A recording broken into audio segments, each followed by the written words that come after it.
नमस्ते साथियों, मैं देशराज स्वागत करता हूं आप सभी का आपके अपने प्लेटफॉर्म निष्ठा क्लासेज में। साथियों, मीरा पदावली पर आधारित जो 100 प्रश्नों की प्रश्नावली है उसका एक भाग आप लोगों ने पढ़ा है। आज हम आपको दूसरा भाग उपलब्ध करवा रहे हैं। दूसरे भाग में प्रश्न संख्या 51 से लेकर के प्रश्न संख्या 100 तक हम पढ़ेंगे। तो चलिए साथियों शुरू करते हैं। और पढ़ने का तरीका वही रहेगा जैसे अपन ने अपनी पिछली क्लास में पढ़ा था, यानी कि जो 50 प्रश्न है या 51 से लेकर के 100 तक, उनको 5 सेक्शन में, यानी सेक्शन ए 51 से लेकर के 60 तक, सेक्शन बी 61 से लेकर के 70 तक, इस प्रकार से एक सेक्शन में 10-10 प्रश्न हम शामिल करेंगे। और 10 प्रश्नों का जो एक सेक्शन है उसके 10 प्रश्न अपन एक साथ पढ़ेंगे। उसके बाद में उन 10 प्रश्नों का उत्तर मैं आपको बताऊंगा। जिन भी साथियों को इन सभी प्रश्नों की पीडीएफ या पीपीटी चाहिए, आप कमेंट करके मांग सकते हैं, आपको ये पीडीएफ और पीपीटी मिल जाएगी। चलिए साथियों शुरू करते हैं। तो आज की अपनी क्लास है मीरा पदावली पर आधारित जो प्रश्नावली है उसका भाग 2। चलिए शुरू करते हैं। अपने सेक्शन ए यानी कि आज की कक्षा है उसका सेक्शन ए यानी 51 से लेकर के 60 तक प्रश्न जो है, यानी 10 प्रश्नों का जो सेक्शन है उसका पहला प्रश्न है अपना 51वां प्रश्न। मारा जेठ जी बाजूबंद बांकड़ा पद में बांकड़ा शब्द का क्या अर्थ है? ए टेढ़ा, बी महंगा, सी सुंदर और मनमोहक और डी छोटा। ये प्रश्न संख्या 51 है। अगला प्रश्न है अपना प्रश्न संख्या 52। मीरा के लिए सच्चा आभूषण क्या है? ए माणिक मोती, बी रेशमी वस्त्र, सी प्रियतम कृष्ण का प्रेम और डी सोने के गहने। अगला प्रश्न है प्रश्न संख्या 53। मीरा के अनुसार कैसा भोजन श्रेष्ठ है? ए 56 भोग, बी प्रियतम के साथ सादा भोजन, सी मीठा भोजन, डी राजसी भोजन। इनमें से कौन सा भोजन मीरा के अनुसार सबसे श्रेष्ठ माना गया है? प्रश्न संख्या 54 है। कालर आपणो ही भलो है, जामे निपजे चीज, इसका आशय क्या है? ऑप्शन ए काला रंग अच्छा होता है, बी अपनी साधारण वस्तु भी उपयोगी होने से श्रेष्ठ होती है, सी खेती करना अच्छा है, या हर वस्तु उपयोगी है। इनमें से इसका उत्तर कौन सा है आपको बताना है। प्रश्न संख्या 55 है।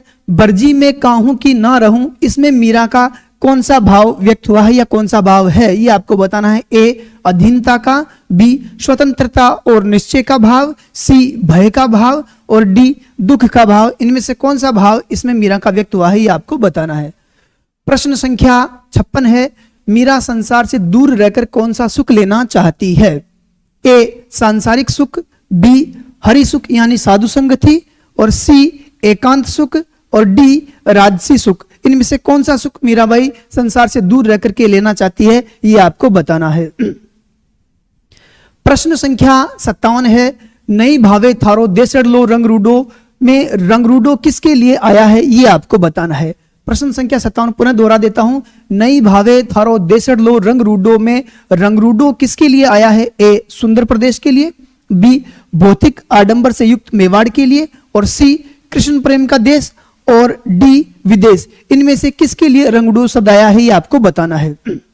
अगला प्रश्न है 58वां प्रश्न। मीरा ने राणा के देश को क्यों त्याग दिया? ए सच्चे संत नहीं थे और लोग झूठे थे इस कारण से, बी महल अटारी थे इस कारण से, सी छोटा राज्य था इस कारण से, और डी निकाल दिया गया था या ये कारण था। इन चारों में से कौन सा कारण मीराबाई के द्वारा देश को त्याग देने का था ये आपको बताना है। प्रश्न संख्या 59 है। राणा जी थे क्या न राखो मासू बेर में राणा के व्यवहार की तुलना किससे की है? मीराबाई ने यहां राणा के व्यवहार की तुलना किससे की है? ए सिंह से, बी विष से, सी वृक्षों में लगे हुए केर वृक्ष से, या डी अग्नि से। इनमें से मीराबाई ने राणा के व्यवहार की तुलना किससे की है ये आपको बताना है। प्रश्न संख्या 60 है। इमृत कर दियो जहर का क्या प्रसंग है? मीराबाई के पदों में एक पद आता है और उसमें एक पंक्ति आती है इमृत कर दियो जहर। ये पूरा प्रसंग किससे संबंधित है ये आपको बताना है। ए जहर को अमृत समझना, बी विष का प्याला अमृत बन जाना, सी अमृत को जहर बनाना, और डी मीठी वाणी। इनमें से किस प्रसंग को ये बात इंगित करती है ये आपको बताना है। चलिए अब अपने सेक्शन ए यानी कि 51 से लेकर के 60 तक की जो प्रश्न है उनके उत्तर मैं आपको बता देता हूं। प्रश्न संख्या 51 है। 51 में मारा जेठ जी बाजूबंद बांकड़ा पद में बांकड़ा शब्द का अर्थ क्या है ये आपको बताना था। इसका उत्तर है सी सुंदर और मनमोहक। ये बांकड़ा शब्द का अर्थ है। प्रश्न संख्या 52 है, मीरा के लिए सच्चा आभूषण क्या है? सी, प्रियतम कृष्ण का जो प्रेम है वही मीरा के लिए सच्चा आभूषण है, ये मीराबाई ने बताया है। इसमें अपना उत्तर सी होगा। प्रश्न संख्या 53 है, मीरा के अनुसार कौन सा भोजन श्रेष्ठ है? तो मीराबाई ने बताया है कि प्रीतम के साथ किया जाने वाला सादा भोजन, जिसको मीराबाई ने लूण अलूणों कहा है, वह सर्वश्रेष्ठ माना जाता है। यदि प्रीतम के साथ भोजन करने का अवसर मिले तो वही भोजन सबसे श्रेष्ठ है। 56 भोग से भी ज्यादा श्रेष्ठ मीराबाई ने इसको माना है। आगे है प्रश्न संख्या 54, कालर आपणो ही भलो है जामे निपजे चीज, इसका आशय क्या है? यानी मीराबाई ने बताया इसमें अपनी साधारण वस्तु भी उपयोगी होने के कारण श्रेष्ठ होती है। अपनी वस्तु जैसी भी है, यदि वो अपने काम की है तो और की वस्तुओं से अपनी वस्तु श्रेष्ठ मानी जानी चाहिए। इसलिए अपना उत्तर है अपनी साधारण वस्तु भी उपयोगी होने से श्रेष्ठ है, बी। प्रश्न संख्या 55 है, बरजी मैं काहूं कि ना रहूं, इसमें मीरा का कौन सा भाव है? तो इसमें मीराबाई का स्वाधीनता और निश्चय का, यानी कि स्वतंत्रता और निश्चय का भाव है। प्रश्न संख्या 56 है, मीरा संसार से दूर रहकर कौन सा सुख लेना चाहती है? बी, हरि सुख लेना चाहती है, यानी कि साधुओं की संगति का सुख प्राप्त करना चाहती है। इसमें अपना उत्तर होगा बी। प्रश्न संख्या 57 है, नई भावे थारो देसड़ लो रंग रूडो, इसमें रंग रूडो किसके लिए आया है? तो भौतिक आडंबर से युक्त मेवाड़, उस जमाने में राणा विक्रमादित्य के समय में जो मेवाड़ था वो भौतिक आडंबर यानी दिखावे का मेवाड़ बन गया था। उसके लिए मीराबाई ने रंग रूडो शब्द का प्रयोग किया है और अपना उत्तर होगा भौतिक आडंबर से युक्त मेवाड़। प्रश्न संख्या 58 है, मीरा ने राणा के देश को क्यों त्याग दिया था? तो अपना उत्तर है ए, सच्चे संत नहीं थे और लोग झूठे थे, लोगों का व्यवहार झूठा था, लोगों का आचरण झूठा था, इस कारण मीराबाई ने राणा के देश को त्याग दिया था। यह है अपना उत्तर ए। प्रश्न संख्या 59 है, राणा जी थे क्या न राखो मासू बेर, राणा के व्यवहार की तुलना किससे की है? तो मीराबाई ने राणा के व्यवहार की तुलना की है वृक्षों में लगे हुए केर वृक्ष, यानी अच्छे वृक्षों में कांटेदार वृक्ष जो होता है उसके समान राणा के व्यवहार की तुलना की है। इसलिए अपना उत्तर होगा सी। प्रश्न संख्या 60 है, इमृत कर दियो जहर का क्या प्रसंग है? तो एक बार मीराबाई को मारने के लिए राणा ने जहर का प्याला भेजा और उसको पीने के लिए विवश किया, तो मीराबाई ने भगवान का नाम लेकर के उस प्याले को पी लिया था, तो जहर का प्याला भी अमृत बन गया था। उस प्रसंग को यहाँ संकेत किया गया है, तो विष का प्याला अमृत बन जाना, अपना उत्तर होगा बी। अब अपना सेक्शन बी शुरू होता है, यानी कि प्रश्न संख्या 61 से लेकर के 70 तक। चलिए अपन प्रश्न संख्या 61 देख लेते हैं। प्रश्न 61 है, सुबह शीतल कमल कोमल में कौन सा अलंकार है? इसमें आपको देखना है और अपना अलंकार पहचानना है और उत्तर बताना है। प्रश्न संख्या 62 है, नूपुर शब्द रसाल में रसाल का क्या अर्थ है? ए, आम, बी, कर्कश, सी, मधुर और डी, तीव्र। इनमें से कौन सा अर्थ रसाल का है ये आपको बताना है।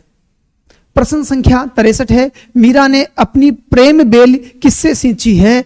ए, दूध से, बी, गंगा जल से, सी, यमुना जल से और डी, आंसुओं के जल से। मीराबाई ने अपनी प्रेम रूपी बेल को किससे सींचा है ये आपको बताना है। प्रश्न संख्या 64 है, साजी श्रृंगार बांध पग घुंघरू, ये श्रृंगार किसके लिए है? ए, समाज के लिए है, बी, राणा के लिए, सी, कृष्ण भक्ति में नृत्य करने के लिए और डी, स्वयं के लिए है। यह श्रृंगार मीराबाई ने किसके लिए किया है ये आपको बताना है। प्रश्न संख्या 65 है, आप बिना मोई कछु न सुहावे, इसमें कौन सा भाव है? ए, दास्य भाव है, बी, सख्य भाव है, सी, अनन्यता का भाव है या डी, शांत भाव है। इनमें से कौन सा भाव यहां प्रकट हुआ है ये आपको बताना है। प्रश्न संख्या 66 है, खंजन और मधुप मीन कृष्ण के नयन किसे मोहित करने वाले हैं? यहां एक पंक्ति दी है मीराबाई के पद की और उस पद में यह पूछा गया है, उस पद की जो पंक्ति देकर के आपसे पूछा है कि कृष्ण के नयन किन्हें मोहित करते हैं? केवल गोपियों को मोहित करते हैं, बी, खंजन, भौरा, मछली और मृग छोने को मोहित करते हैं, सी, सभी मनुष्यों को मोहित करते हैं और डी, देवताओं यानी कि देवों को मोहित करते हैं। अब इस पद के आधार पर आपको बताना है, अपने मन से नहीं बता सकते क्योंकि ये जो प्रश्न है ये फैक्ट पर आधारित है। पद में जो बात लिखी गई है उसके आधार पर अपने को उत्तर देना है। चारों में से क्या उत्तर होगा आपको बताना है। प्रश्न संख्या 67 है, कंबु कंठ में कंबु का अर्थ क्या है? ए, कबूतर, बी, कंबल, सी, शंख और डी, कंगन। यहां कंबु का अर्थ क्या है ये आपको बताना है। प्रश्न संख्या 68 है, बसो मेरे नैनन में नंदलाल पद में कृष्ण की मूर्ति को कैसा। इस पूरे पद में एक पंक्ति आई है जहां कृष्ण की मूर्ति का वर्णन आया है, यानी भगवान की सूरत कैसी है उसके बारे में आया है। तो वो आपको ध्यान तभी आएगा जब आप उस पूरे पद को ढंग से पढ़ेंगे। अब आपको बताना है यदि आपने पद को ढंग से पढ़ा है तो कृष्ण की मूर्ति कैसी है। ए रौद्र, बी भयावह, सी मोहनी और डी शांत। इनमें से भगवान श्री कृष्ण की मूर्ति कैसी है ये आपको बताना है। प्रश्न संख्या 69 है, संतन डिग बेट बेटी लोक लाज खोई में मीरा क्या स्वीकार करती है। ए संत संग में लोकलाज समाप्त हो गई है, बी लोकलाज से संग छोड़ दिया है, सी संतों से दूरी और डी संत लाज नहीं रखते। इनमें मीराबाई क्या स्वीकार करती है यह आपको बताना है। प्रश्न संख्या 70 है, मीरा संसार को देख करके कैसा अनुभव करती है। बड़ा डीप प्रश्न है। अगर हमने लाइन टू लाइन चीजों को पढ़ा है, लाइन टू लाइन पद को पढ़ा है और ढंग से याद रखा है तो ही जवाब दे पाएंगे, नहीं तो इसमें कंफ्यूज हो सकते हैं, क्योंकि दो तीन चीजें एक जैसी है, जैसे रोना, उदासीन और भयभीत, ये एक जैसे ही है। अगर हमने पद पढ़ा है और पद में जो शब्द आया है उस शब्द को पकड़ करके ही उत्तर देना है। तो मीरा संसार को देख करके कैसा अनुभव करती है। ए प्रसन्न, बी रोती है, सी उदासीन होती है और डी भयभीत होती है। यह आपको बताना है। इस प्रकार अपना जो सेक्शन बी है यानी प्रश्न संख्या 61 से लेकर के 70 तक का वो पूरा हुआ है। अब मैं आपको प्रश्न संख्या 61 से लेकर के 70 तक के प्रश्नों के उत्तर बता देता हूं। चलिए शुरू करते हैं।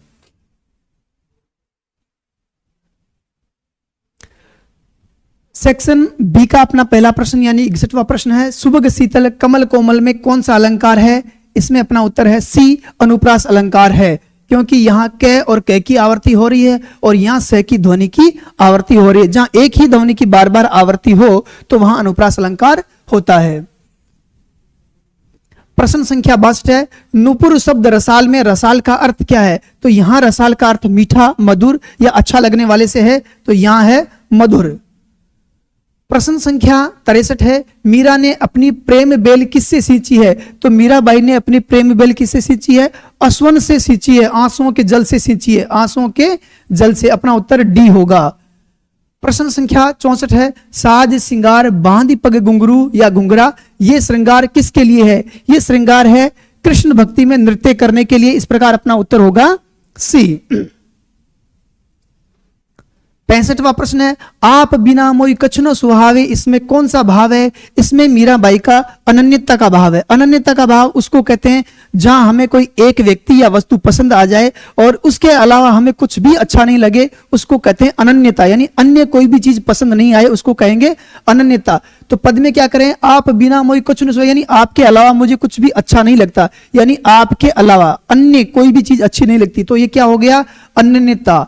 आप बिना मोई कछुन सुहावे, इसमें मीरा का भाव है अनन्यता का। अपना उत्तर होगा सी।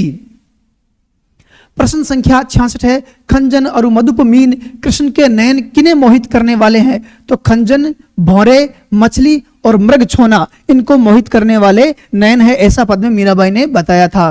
तो अपना उत्तर होगा बी। प्रश्न संख्या 67 है, कंबु कंठ में कंबु का अर्थ क्या है। कंबु का अर्थ मैंने आपको कठिन शब्दार्थ में भी बताया था, कंबु का अर्थ है शंख। अगला प्रश्न है प्रश्न 68, बसो मेरे नैनन में नंदलाल पद में कृष्ण की मूर्ति कैसी है। तो मोहनी मूर्ति, सांवरी सूरती, ये लाइन आई थी उस पद में। अगर हमने पद को ढंग से पढ़ा है, लाइन ढंग से याद रखिए तो हम उत्तर आराम से कर सकते हैं। लाइन क्या आई थी, मोहनी मूर्त, सांवरी सूरत। तो अपना उत्तर होगा सी, मोहनी मूर्त है। प्रश्न संख्या 69 है, संतन डिग बेटी बेटी लोक लाज खोई, मीरा क्या स्वीकार करती है। मीराबाई स्वीकार करती है कि मैंने संतों के साथ बैठ करके लोकलाज खो दी है। ए संतों के संग में लोकलाज समाप्त कर दी है। अपना उत्तर ए होगा। प्रश्न संख्या 70 है, मीरा संसार को देख करके कैसा अनुभव करती है। तो अगर हमने पदों को ढंग से पढ़ा है, लाइनों को ढंग से पढ़ा है, तो क्या आया था पद में, संतों को देख करके मीराबाई हंसती है और संसार को देख करके मीराबाई रोती है, ऐसा उस पद में आया था। तो यहां अपना उत्तर होगा बी। इस प्रकार से अपना उत्तर बी हो गया है। अब अपना सेक्शन सी यानी कि प्रश्न संख्या 71 से लेकर के प्रश्न संख्या 80 तक अपन पढ़ेंगे। एक बार सभी प्रश्न मैं आपको बता देता हूं, जिन जिन प्रश्नों के उत्तर आपको आते हैं आप कमेंट करते रहिए, और जिन प्रश्नों के उत्तर आपको नहीं आते हैं अभी 10 प्रश्न बता करके उन सभी 10 प्रश्नों के उत्तर भी मैं आपको बताऊंगा। चलिए शुरू करते हैं 71वें प्रश्न से। 71वां प्रश्न है, मीरा श्री गिरधर लाल सु भगत रसीली जांची, इसका अर्थ क्या है? मीराबाई के पद में यह पंक्ति आई है। पंक्ति क्या है? मीरा श्री गिरधर लाल सु भगत रसीली जांची। इस पंक्ति का अर्थ पूछा है। ए, भक्ति का रस मांगा है। बी, भक्ति में अनुभवी सिद्ध हुई है। सी, कृष्ण ने परीक्षा ली है। और डी, रास रचाया है। इनमें से क्या इसका अर्थ है, ये आपको बताना है। प्रश्न संख्या 72 है, जहां बिटावे तित ही बैठूं, इसमें कौन सा भाव व्यक्त हुआ है? ए, स्वाभिमान का। बी, विद्रोह का। सी, पूर्ण आत्मसमर्पण का। और डी, उदासीनता का। यह आपको बताना है कौन सा भाव व्यक्त हुआ है। प्रश्न संख्या 73 है, मीरा के अनुसार किन स्त्रियों के पति प्रदेश में रहते हैं? ए, सखियों के। बी, सांसारिक स्त्रियों के। सी, गोपियों के। और डी, सभी के। इनमें से किन स्त्रियों के जो पति है वो प्रदेश में रहते हैं, आपको बताना है। प्रश्न संख्या 74 है, मीरा का पिया कहां बसता है? ए, प्रदेश में। बी, मथुरा में। सी, द्वारका में। और डी, हृदय में। यह आपको बताना है कि मीरा का पिया कहां बसता है। प्रश्न संख्या 75 है, झूठी जगमग ज्योति किसे कहा गया है? ए, दीपक की लो को कहा गया है। बी, बिजली को कहा गया है। सी, सांसारिक वैभव को कहा गया है। और डी, तारों की चमक को कहा गया है। किसे झूठी जगमग ज्योति कहा गया है, यह आपको बताना है। प्रश्न संख्या 76 है, मीरा ने भगवी चादर क्यों पहनी है? ए, राजसी वस्त्र है इसलिए। बी, वैरागी और भक्ति का प्रतीक है इसलिए। सी, उपहार में दिया गया है या उपहार के रूप में मिला था इस कारण से। और डी, सर्दी से बचाव के कारण। प्रश्न संख्या 77 है, अविनाशी का अर्थ क्या है? ए, अदृश्य। बी, जिसका नाश न हो। और सी, विनाशकारी। और डी, असुंदर। किसको अविनाशी माना जाता है या किसका अर्थ जो है अविनाशी है, ये आपको बताना है। प्रश्न 78 है, मीरा के पदों की भाषा मुख्यतः कौन सी है? ए, शुद्ध हिंदी। बी, अवधी। सी, राजस्थानी मिश्रित ब्रजभाषा। और डी, खड़ी बोली। इनमें से मीरा के पदों की भाषा कौन सी है, यह बताना है।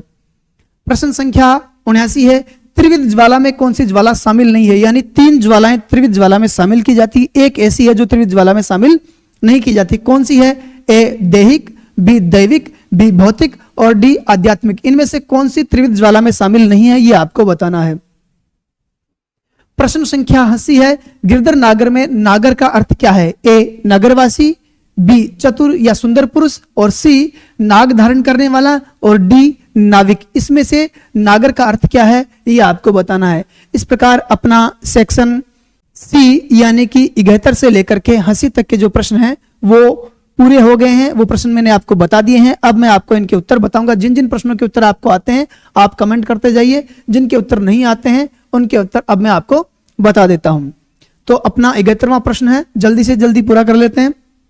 71वां प्रश्न है, मीरा श्री गिरधर लाल सु भगत रसीली जांची में इसका अर्थ क्या है? इसका अर्थ है भक्ति में अनुभवी सिद्ध हुई है, इसका अर्थ यह है। अगला प्रश्न है 72वां प्रश्न, जहां बिठावे तित ही बैठूं कौन सा भाव है? जहां बिठाएंगे वहीं बैठ जाऊंगी, इसमें पूर्ण समर्पण का भाव है। कौन सा? पूर्ण समर्पण या पूर्ण आत्मसमर्पण का भाव है। चलिए अगला प्रश्न देख लेते हैं। 73वां प्रश्न है, मीरा के अनुसार किन स्त्रियों के पति प्रदेश में रहते हैं? तो सांसारिक जो स्त्रियां हैं, जो भगवान की भक्ति में नहीं है, जो संसार की भावना रखती है, जो संसार की चीजों की भावना रखती है, जो संसार के रिश्तों की भावना रखती है, उन स्त्रियों के पति प्रदेश में रहते हैं। इस प्रकार अपना उत्तर होगा बी, सांसारिक स्त्रियों के पति। प्रश्न 74 है, मीरा का पिया कहां बसता है? तो मीराबाई ने अपने पद में कहा था, मेरा पिया मेरे हिये बसत है। हिये का मतलब क्या होता है? हृदय होता है। इस प्रकार अपना उत्तर होगा डी। जिसने भी पदों को ढंग से पढ़ा है, जिसने भी पदों को ढंग से याद किया है, उसको प्रश्न देखते ही याद आ जाएगा। और मीराबाई ने अपने पद में कहा था, मेरा पिया मेरे हिये बसत है। हिये का मतलब हृदय है और अपना उत्तर इस प्रकार से डी होगा। इसलिए मैं कह रहा हूं कि जितने पद पढ़ाए जा रहे हैं उन सब पदों को ढंग से पढ़े, कंठस्थ करें। कई बार हमें जबान पर तुरंत याद आ जाएगा यदि हमें पद याद होगा तो। प्रश्न संख्या 75 है, झूठी जगमग ज्योति किसे कहा गया है? अपना उत्तर है सी, सांसारिक वैभव को मीराबाई ने झूठी जगमग ज्योति कहा है। प्रश्न संख्या 76 है, मीरा ने भगवी चादर क्यों पहनी है? अपना उत्तर है बी, क्योंकि यह वैरागी और भक्ति का प्रतीक है और जो भी वैरागी और भक्ति का भाव अपने मन में धारण करता है वह भगवी चादर पहनता है, इसलिए मीराबाई ने इस चादर को पहना है। प्रश्न संख्या 77 है, अविनाशी का अर्थ क्या है? अपना उत्तर है बी, जिसका नाश न हो उसको कहते हैं अविनाशी। प्रश्न संख्या 78 है, मीरा के पदों की भाषा मुख्यतः कौन सी है? तो मीराबाई का जो परिचय मैंने आपको पढ़ाया था उसमें भी मैंने आपको बताया था कि मीराबाई की भाषा राजस्थानी मिश्रित ब्रज भाषा है, इस कारण अपना उत्तर सी होगा। तो मीरा के पदों की भाषा मुख्यतः कौन सी है? राजस्थानी मिश्रित ब्रज भाषा। बहुत महत्वपूर्ण प्रश्न है, पूछा जाता है, पूछा जा सकता है। प्रश्न 79, त्रिविध ज्वाला में कौन सी ज्वाला नहीं है? दैहिक ज्वाला है, दैविक ज्वाला है, भौतिक ज्वाला है, आध्यात्मिक ज्वाला इसमें शामिल नहीं है। अगला प्रश्न है 80 नंबर का प्रश्न है, गिरधन नागर में नागर का अर्थ क्या है? ए नगरवासी, बी चतुर या सुंदर पुरुष। तो अपना उत्तर क्या है? उत्तर है बी, चतुर और सुंदर पुरुष को नागर कहा जाता है। इस प्रकार अपन ने आज की कक्षा के 3 सेक्शन पढ़ लिए हैं। अब अपना चौथा सेक्शन यानी कि प्रश्न संख्या 81 से लेकर के 90 तक हम पढ़ेंगे। एक बार में 81 से लेकर 90 तक आपको प्रश्न बताऊंगा, उसके बाद में उनके उत्तर भी बताऊंगा। अब जो प्रश्न 81 से लेकर के 100 तक 20 प्रश्न बचे हैं वे मीराबाई के परिचय पर आधारित है, यानी 81 से लेकर के 90 तक व्यक्तिगत जीवन और 91 से लेकर के 100 तक साहित्यिक जीवन पर आधारित प्रश्न है। और ये परिचय से भी प्रश्न पूछे जाते हैं, इनको हल्के में न लें। हर बार आप पिछले पेपर उठा करके देखें, लेखकों के जीवन और कवियों के जीवन से प्रश्न पूछे जाते हैं, चाहे उनका व्यक्तिगत जीवन हो चाहे साहित्यिक जीवन हो। चलिए शुरू करते हैं। प्रश्न संख्या 81 है, मीराबाई का जन्म कब और कहां हुआ था? ए 1498 में कुड़की, बी 1502 कुड़की, सी 1490 चित्तौड़ और डी 1510 वृंदावन। प्रश्न संख्या 82 है, मीरा के पिता का नाम क्या था? ए राठौड़ रतन सिंह, बी महाराणा सांगा, सी भोजराज और डी विक्रमादित्य या विक्रमजीत। प्रश्न संख्या 83 है, मीराबाई का विवाह किससे हुआ था? ए महाराणा सांगा, बी भोजराज, सी उदय सिंह और डी रायमान। किससे उनका विवाह हुआ था ये आपको बताना है। प्रश्न संख्या 84 है, मीराबाई के पति भोजराज की मृत्यु कब हुई थी? ए 1518, बी 1521, सी 1546 और डी 1498। प्रश्न संख्या 85 है, मीराबाई को विष किसने दिया था? ए पिता ने, बी राणा विक्रमादित्य ने, सी भोजराज ने और डी गुरु ने। इनमें से किसने मीराबाई को विष दिया था ये आपको बताना है। प्रश्न संख्या 86 है, मीरा ने किस स्थान को अपना अंतिम गंतव्य स्थान बनाया या मीराबाई ने अपना अंतिम समय कहां बिताया था ये आपको बताना है। ए वृंदावन, बी चित्तौड़ और सी द्वारका, डी मेड़ता। इनमें से कहां मीराबाई ने अपना अंतिम समय बिताया है ये आपको बताना है। प्रश्न संख्या 87 है, मीराबाई के गुरु कौन माने जाते हैं? ए तुलसीदास, बी रविदास, सी कबीर और डी सूरदास। इनमें से कौन मीराबाई के गुरु हैं ये आपको बताना है। प्रश्न संख्या 88 है, मीराबाई ने चित्तौड़ क्यों छोड़ा? ए पिता के आदेश से, बी राणा के अत्याचारों से, सी युद्ध के कारण और डी विवाह के कारण। इनमें से कौन सा कारण था जिससे मीराबाई ने चित्तौड़ छोड़ा था? प्रश्न संख्या 89 है, मीराबाई की मृत्यु कब मानी जाती है? ए 1547, बी 1521, सी 1498 और डी 1516। किस सन में मीराबाई की मृत्यु मानी जाती है? प्रश्न संख्या 90 है, मीराबाई बचपन से किसकी भक्ति में लीन थी ये आपको बताना है। ए राम, बी शिव, श्री कृष्ण और डी दुर्गा। बचपन से किसकी भक्ति मीराबाई करती थी ये आपको बताना है। चलिए अब सेक्शन डी यानी कि प्रश्न संख्या 81 से लेकर के 90 तक के जो प्रश्न है उनके उत्तर मैं आपको बता देता हूं।